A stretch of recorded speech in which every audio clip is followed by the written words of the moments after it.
ভক্তিসুধা। নমস্কার প্রিয় দর্শকবৃন্দ, আমি আপনাদের স্বাগতম জানাচ্ছি আমাদের চ্যানেল ভক্তিসুধাতে, যেখানে আমরা প্রতিটি আধ্যাত্মিক আলোচনা এবং ধর্মীয় বিষয় নিয়ে আলোচনা করি। আজকের ভিডিওতে আমরা শিব পুরাণের পর্ব ৩ নিয়ে আলোচনা করতে যাচ্ছি। এটি শিব মহাদেবের অমূল্য উপদেশ এবং গানময় কাহিনী, যা আমাদের জীবনে শান্তি এবং সুখ আনে। চলুন শুরু করা যাক এই মহিমান্বিত যাত্রা। সংক্ষিপ্ত শিবপুরাণ পর্ব ৩। পার্বতীর তপস্যা। এদিকে পার্বতী শিবের প্রেমে পড়লেন। দিনরাত অন্য চিন্তা নেই, শুধু শিব শিব আর শিব। একদিন দেবর্ষি নারদ এসে পার্বতীকে বললেন, শিব কেবলমাত্র তপস্যাতেই সন্তুষ্ট হন।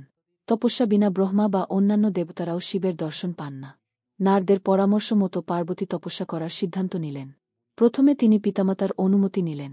তার পিতা গিরিরাজ হিমালয় সাগ্রহে অনুমতি দিলেন। যদিও মা মেনকা মেয়েকে এমন কঠিন তপস্যা করতে দিতে রাজি ছিলেন না, কিন্তু পরে তিনিও অনুমতি দিলেন। পার্বতী বহুমূল্য বস্ত্র ও অলঙ্কারাদি পরিত্যাগ করে মৃগচর্ম পরিধান করলেন। তারপর হিমালয়ের গৌরীশিখর নাম চূড়ায় গিয়ে কঠিন তপস্যায় বসলেন। বর্ষাকালে মাটিতে বসে, শীতকালে জলে দাঁড়িয়ে তপস্যা করতে লাগলেন পার্বতী। বন্য জন্তুরা তার ক্ষতি করা দূরে থাক, কাছে ঘেঁষতেও ভয় পেতে লাগল। সকল দেবতা ও ঋষিরা একত্রিত হয়ে এই অত্যাশ্চর্য তপস্যা চাক্ষুষ করতে লাগলেন। দেবতাগণ ও ঋষিগণ শিবের কাছে প্রার্থনা জানিয়ে বললেন, হে প্রভু, আপনি কি দেখতে পান না পার্বতী কি ভীষণ তপস্যায় বসেছেন?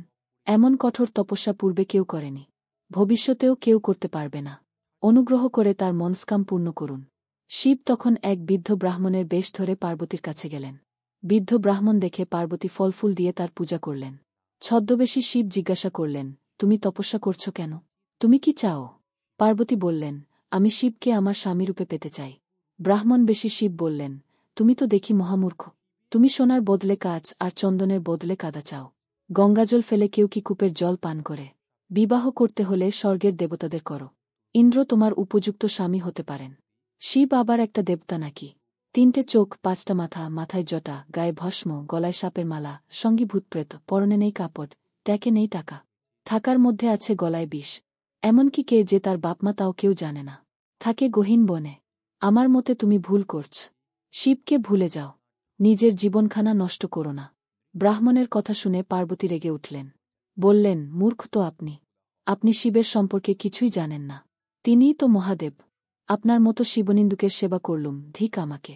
শিবের বিরুদ্ধে আর একটি শব্দ উচ্চারণের আগেই আমি এখান থেকে চলে যেতে চাই। শিবনিন্দার একটি শব্দ শুনতে চাই নে। পার্বতী সেই স্থান পরিত্যাগ করতে যাবেন, এমন সময় শিব সমূর্তি ধরে বললেন, কোথায় যাচ্ছ?